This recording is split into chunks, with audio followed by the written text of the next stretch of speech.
G'day, welcome everybody. This interview today celebrates 30 years since Operation Solomon, Mibza Shlomo, which took place on the 24th to 25th of May in 1991.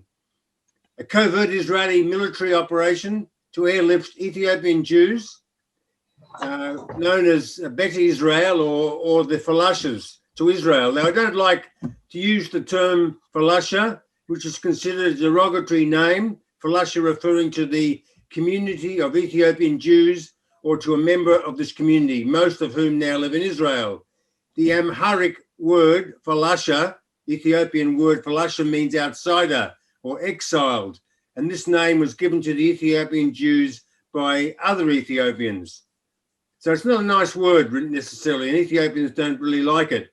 Now, before I continue, let me introduce my main guest today, Moshe Shaked, Major Moshe Shaked, retired, who was a lead pilot on the mission Operation Solomon. Welcome to the program, Moshe. Hello, good evening at your place, and it's noon time here in Israel. And we have together with us today Maurice Klein, who happens to be Moshe's cousin and is my co-host today. Now, Maurice was the presenter of the Shabbat Shalom program on J-Air Community Radio and will be taking on a new role very soon as an anchor on 3ZZZ. And great to have you involved in our discussion, Maurice. Great, thanks. It's an honor to be here. Well, welcome to you both. Now, Moshe was the pilot of one of the first two planes to land in Addis Ababa. Now, I'm not quite sure when the army arrived to secure the airport, but maybe Moshe can explain that in a minute. Now, non-stop flights of 35 Israeli aircraft, including Israeli Air Force C-130s, Boeing 707s, and LR Boeing 747s, transported 14,325 Ethiopian Jews to Israel in just 36 hours. And one of the aircraft, an LL 747, carried at least 1,088 people, including two babies who were born on the flight, and holds the world record for the most passengers on an aircraft. What an amazing record to be held. It was the third Aliyah mission from Ethiopia to Israel. Before the mission, there had been two similar operations. Operation Moses in 1984 to 1985, early 1985, which brought out 8,000 Ethiopian Jews, and Operation Joshua in March of 22nd of 1985, before external political events prevented any more rescue attempts from happening. In between the time when these rescue operations stopped and Operation Solomon began, a very small number of Ethiopian Jews were able to leave and get to Israel, often walking through Sudan on a journey fraught with danger and requiring great personal fortitude. Now, Maurice, please set the scene for us for what took place during Operation Solomon. Thanks, David. Ethiopia was in the midst of a civil war. The airport was under constant threat of attack. Thousands of Jews were living in Ethiopia, a country that at the time prohibited its citizens from emigrating to Israel.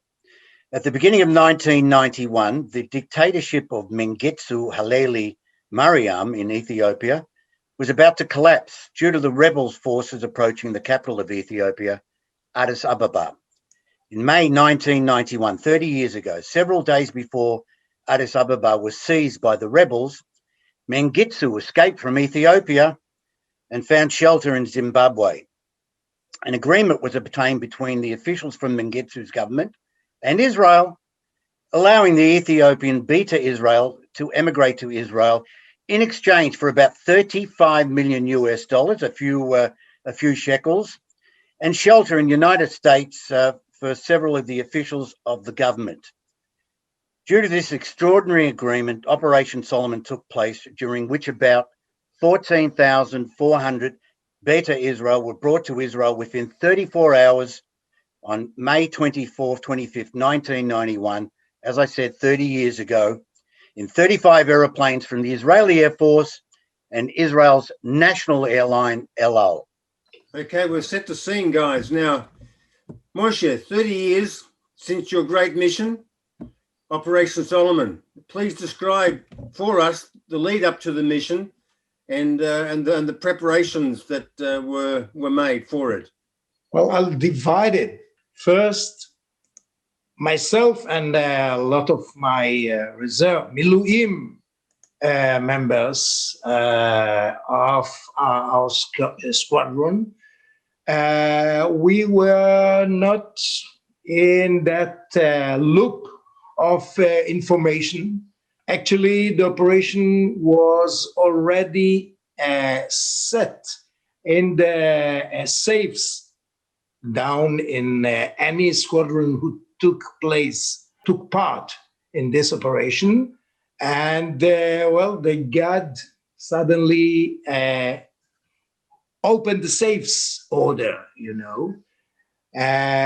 For myself, I was working in a branch of Apple in Israel, and as usually, I was called once in a while. It could be once a week or once for 2 weeks to the squadron for a sudden service, or in situations that when there was tension, mainly with the Syrians at that time. For me, the first act that involved me into that operation was getting a phone call from my squadron. A woman soldier in my squadron, she called. She said, "Well, Shaked, you have to report in the squadron within 2 hours." I asked, "What for?" She said, "Top secret." All right. You don't have to ask any more questions. I went through my home, took some stuff with me, and continued to the squadron. When I arrived, there was something more, the feeling that it's something more than usual. And again, the Syrians were in a certain act, so there was a certain tension over there. But I saw more and more of my pilot fellows or air crews. In a certain time, I saw that the entire bunch of pilots and actually the whole squadron was there. And, you know, we're starting with guesses. It's this, it's that. And then we get into the briefing room, a big one, very crowded at that time. And, the squadron leader came in and took the curtains off the boards, and overhead there was a list, or before the list there was written Operation Solomon. And you know, you are starting to look what's in it before the briefing is starting. And then the briefing began. He announced Operation Solomon, destination Addis Ababa Airport, Ethiopia, and the purpose is delivering home the entire, at that time we thought, the entire Ethiopian Jewish community. At first, you know, there was a hum inside. Well, no one thought about that direction. And we had, you know, we're here, we're there in the the media, but not very deep in it. Started like any other operation to take place, by signing or mentioning the crews, what aircraft they got, how much fuel, takeoff time for each flight. After a certain discussion later on, I moved myself from being the first captain on the 16th flight to be the second captain in in one of the two Pioneer aircraft to take off. We got information about the threats. We flew along the Red Sea, next to Arab nations. Part of them are now with a certain agreements with Israel, but then they were all hostile to us. So, of course, we had to fly with silent communication and stuff like that. We were announced about any specific threats, missile, any anti-aircraft equipment that they had, and how to avoid some, and radars, stuff, intelligence stuff. And we, of course, got the level of the flight, the altitudes, and actually we flew in between civil airways that are there from Saudi Arabia to through Egypt and stuff like this. So we got the levels in between. It's technical information, but the idea was to keep us in safety, in good enough safety, and to hide somehow that these flights. It all took place on Thursday afternoon, and our two aircrafts, myself and the other crew, we were written, to take off at that evening and to arrive at night to Addis. Wow! Actually, when we finished our inside the briefing, and we started to move to the aircraft. Just before getting to it and entering it, we got an audit. We were told that there are some problems with the rebels, and we are in a sudden hold. So get asleep. And we're used to it.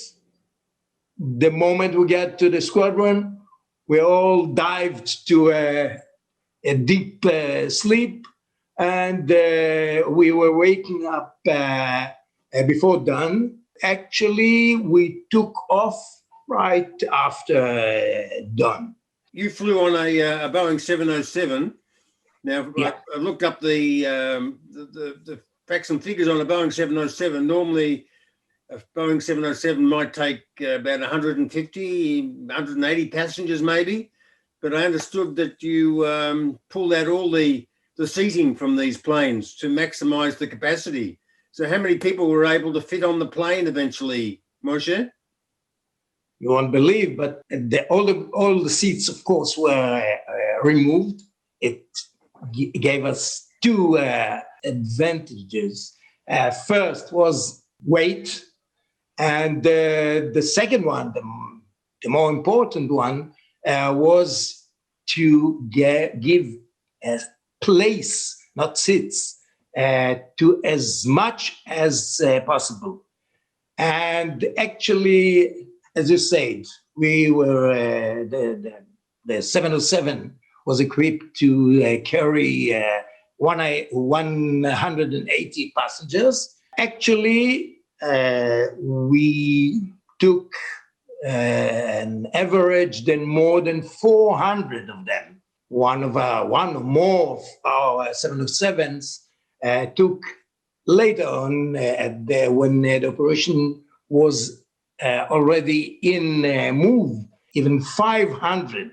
All the seats were moved, mattresses were spread on the floor of it, and some belts, cargo belts, were attached from side to side, a lot of them, in a certain idea of minimum safety for the passengers to have something to hold while flying. It's amazing, as we can see in your background, David, those sitting down. And I'll show you later on another picture. You might even recognize the guy over there. Moshe, there was an advance party to go and prepare everything for this huge airlift. When did they go to Ethiopia? First of all, the Mossad and the Sochnut, the Jewish agency, were there for a few years, but for that operation, they concentrated Jews from all over Ethiopia to a camp, a big camp next to Addis Ababa, the city. And then there they sat for a few days or more even, just with us. While we landed, we had another two C-130s that came over with the commander unit of the Air Force called Shaldag, if you heard the name once. I believe that guns, the same guns we are dealing with in these days, was the handler of that unit. Yes. Yeah. So, and when we landed, and it's first a little story about the flight. Of course, we flew silently, as I mentioned before, and arriving Addis Ababa airport, there was the whole area was overcast with the heavy layers of clouds. For me, it was the first time to land in Addis with this kind of aircraft, but we did it, professionally. In my lectures, I say that the layers, that layer of clouds, hide underneath fears and hopes of the unknown. But actually, we did it very professionally. We landed like in other runway, and we went to our parking area, and we knew exactly where we are going to park. It was Moshe, a large... Moshe, when you were taking off from Israel, what were your thoughts? What were your feelings? What was good, besides having to concentrate on the takeoff? What were the feelings going through you? What were your thoughts? I'll tell you, and it's most of the operational flights, you are very concentrated in the mission. When we saw first the Operation Solomon, and what it means nationally, of course, it gives you another bit in your heart. But while you're flying, you're doing everything very, very professional. You're trying to be aware to everything you are listening. You're not transmitting, but you are listening to any note, any noise, any speech in the civil airways. There's a certain communication, and you are aware and listen to any information. You are looking around, you are watching for any threat, and you're doing your job. It's not with emotions. I didn't mention that when we entered the aircraft, with us, we carried with us the whole pioneer group. And I'll explain our mechanics, El Al mechanics and headquarters of them to arrange or to be ready to accept the El Al flights. A lot of doctors and health group, nurses, paramedics, and staff, for babies, incubators. And I may miss something. And in my plane were 60 guys, a young Ethiopian from previous Aliyah that were either serving in the army, in the IDF, or already Miluim. But they spoke, of course, Hebrew as the common language, and of course the Amharic. So they later on leaded the groups in terms of safety.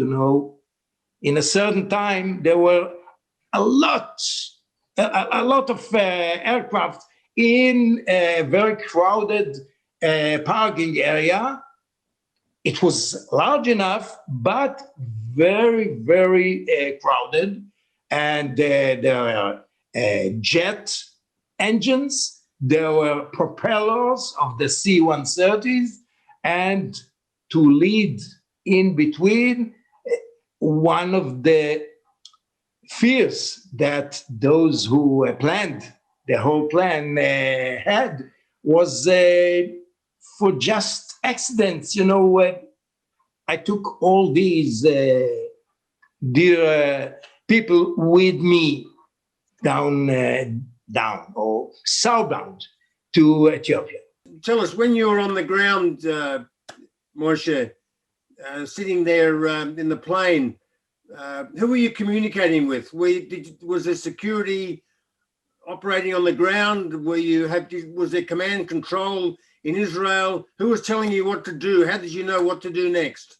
I can take you to that picture. There are two C-130s in one corner.